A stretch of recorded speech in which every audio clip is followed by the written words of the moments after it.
భగవంతుడు మంత్రాలకు లొంగుతాడా లేక చిత్తశుద్ధికా? శ్రీకాళహస్తి క్షేత్ర పురాణంలో సుభగ అనే సామాన్య స్త్రీ కథ వింటే మీరు ఆశ్చర్యపోతారు.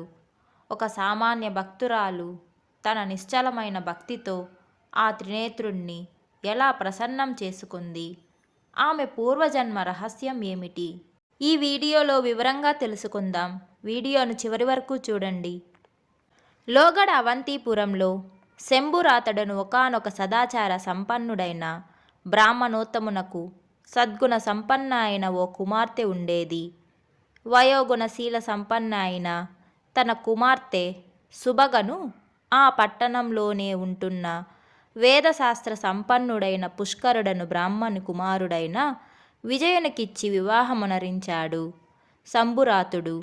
విజితేంద్రుడైన విజయుడు ఆత్మజ్ఞానాభిలాషి అయి శివభక్తాగ్రణ్యుడు మహర్షి తల్లజడు అయిన మార్కండేయ మహర్షిని అభ్యర్థించి శివాద్వైతం సముపార్జించి అతని ఆదేశం పురస్కరించుకొని భార్యా సమేతంగా శ్రీకాళహస్తి క్షేత్రం వెళ్ళాడు. ఆ క్షేత్రంలోని సమీప ప్రాంతంలో ఉత్తమమైన మంగళాయన క్షేత్రం చెంత పవిత్రమైన తీర్థం కూడా ఉండడం వల్ల వాసయోగ్యంగా ఓ గృహం కూడా నిర్మించుకొని కాపురం కొనసాగించాడు విజయుడు. విషయవాంఛ విముఖతత్వంతో అత్యంత భక్తి ప్రపత్తులతో శ్రీకాళహస్తీశ్వరుని ఆరాధింపసాగాడు. అనుక్షణ శివార్చనరతుడైన విజయుడు శివాలయ మందలి శివభక్తుల సాంగత్యంలోనే ఉంటూ రోజుకో పర్యాయం మాత్రం ఇంటికి వెళ్ళి భార్యచే వండింపబడిన ఆహారం స్వీకరించి వెంటనే శివాలయం వెళ్తుండేవాడు. అనుదినం శివాలయం సముపార్జించడం, నీటితో శుభ్రపరచడం, సువర్ణముఖి జలంతో స్వామిని అభిషేకించడం, రుద్రాధ్యాయం పఠిస్తుండడం, బిల్వదళాలతో శివ సహస్రనామార్చన చేయడం లాంటి కార్యకలాపాలతో కాలం గడుపుతుంటాడే కానీ తాను గృహస్థుడనని కానీ భార్యతో కలిసి కాపురం ఉంటున్నానని కానీ ఆమెకు కొన్ని అభిరుచులుంటాయని కానీ ఆమె స్థితిగతులు గమనించవలెనని కానీ ఏనాడు భావించలేదతడు. తన భర్త మనోభావం గ్రహించింది ఉత్తమరాలు సుభగ.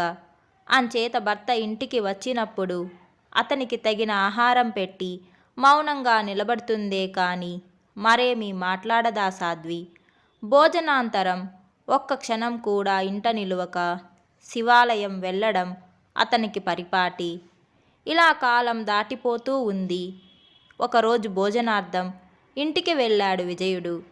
ఇంటికి వచ్చిన భర్తకు అన్నపానీయాలు సమకూర్చి తాను భోజనం ముగించుకొని చక్కగా అలంకరించుకొని శయ్యగృహంలో మన్మథతాపంతో పరిపీడింపబడుతూ వివస్త్రగా పడుకొని భక్తరాకకు నిరీక్షింపసాగింది. విజయుడు శయనాగారం ప్రవేశించి అర్ధాంగి చెంత కూర్చొని ఆమె మనోవేదనను గుర్తింపలేక సమస్తము శివమయంగా భావించాడు. వివస్త్రగా ఉన్న ఆమె యొక్క సమున్నతమైన వక్షోజాలాలను చూచి శివలింగములుగా భావించి వాటికి భక్తిపూర్వకంగా నమస్కరించి పూజించాడు. నిండు యవ్వనంలో మన్మథావస్థకు గురి అయి పీడింపబడుతున్న ఆవిడ తన భర్త యొక్క నిర్వికార చిత్తమునకు జితేంద్రియత్వమునకు ఆశ్చర్యపడి అతనొక మహానుభావుడని భావించి మిన్నకుండపోయింది.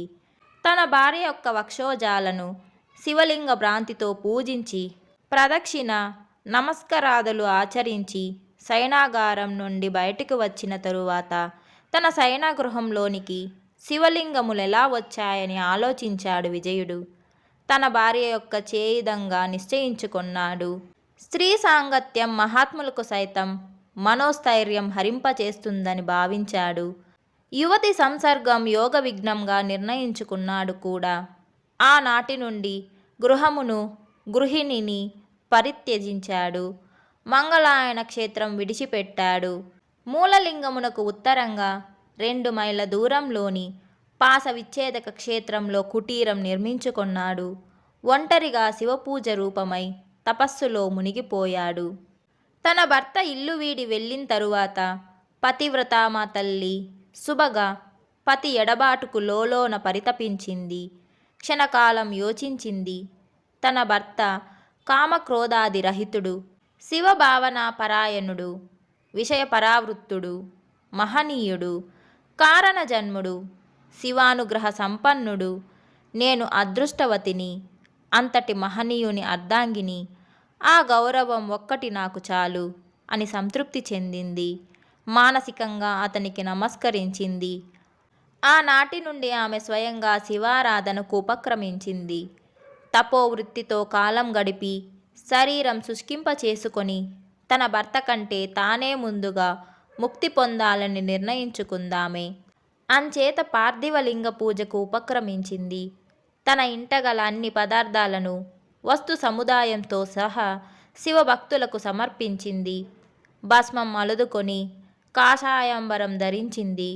రుద్రాక్ష ధారణ చేసి గృహం కూడా విడిచిపెట్టి శివాలయం చెంత నివసింపసాగింది. దైవానుగ్రహం వల్ల, ఒకానొక శివ యోగీంద్రుని అనుగ్రహ విశేషం వల్ల శివ పూజా విధి ఎరిగింది. నమోంతమగు పంచాక్షరం విధి పూర్వకంగా సహస్ర జపం చేస్తూ అనుష్ఠాన పరురాలయ్యింది. చుట్టుపక్కలున్న మునీశ్వరులు సైతం ఆమె దీక్ష చూచి పూజనీయురాలుగా భావించి గౌరవింపసాగారామెను. మహానియమంతో, శ్రద్ధతో, తదేక దీక్షతో ఆమె సాగిస్తున్న శివారాధనకు సంతృప్తి చెందిన పరమేశ్వరుడు ఆమెను పరీక్షింప సంకల్పించాడు.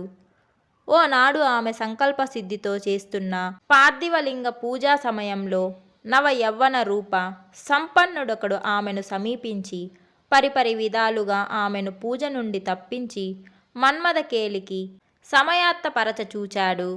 కాని ఆమె స్థిరచిత్తం గమనించి విఫలుడయ్యాడు. అప్పటికి 10 పార్థివలింగముల పూజ మాత్రమే జరిగింది. అప్పటికే అది పరమేశ్వర ప్రభావంగా ఆమెకు స్ఫురించింది.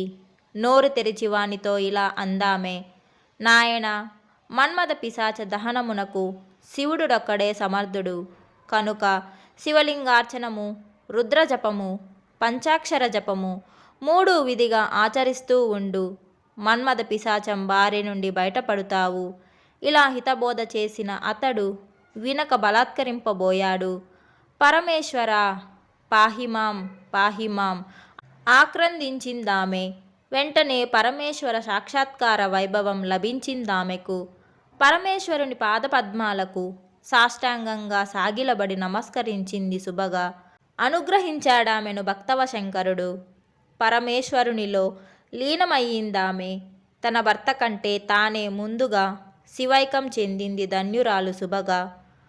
పుష్యమాసం శుద్ధ విధియ శ్రవణ నక్షత్రయుక్త శుక్రవారం మధ్యాహ్న వేళ సుభగకు స్వామివారు ప్రత్యక్షం కావడం వల్ల ఆ తిథినాడు సువర్ణముఖిలో స్నానం చేసి మూలలింగమును పూజించి సుభగా వృత్తాంతం పఠించిన వారు సమస్త పాపముల నుండి విముక్తులవుతారు. శ్రీకాళహస్తి క్షేత్రంలో గల సమస్త తీర్థాలలో స్నానమాడి ఈ క్షేత్రంలో గల సమస్త లింగాలను పూజించితే ఏ ఫలం లభించగలదో ఆ ఫలం ఈ ఒక్కరోజుతోనే లభిస్తుంది. ఈ గాథ ఆధారంగా శతనామావళిలో 57వ నామం సుభగా శోకభంజనాయై నమః. సుభగ యొక్క శోకమును పోగొట్టిన శ్రీకాళహస్తీశ్వరునకు వందనం అను నామం ఏర్పడింది.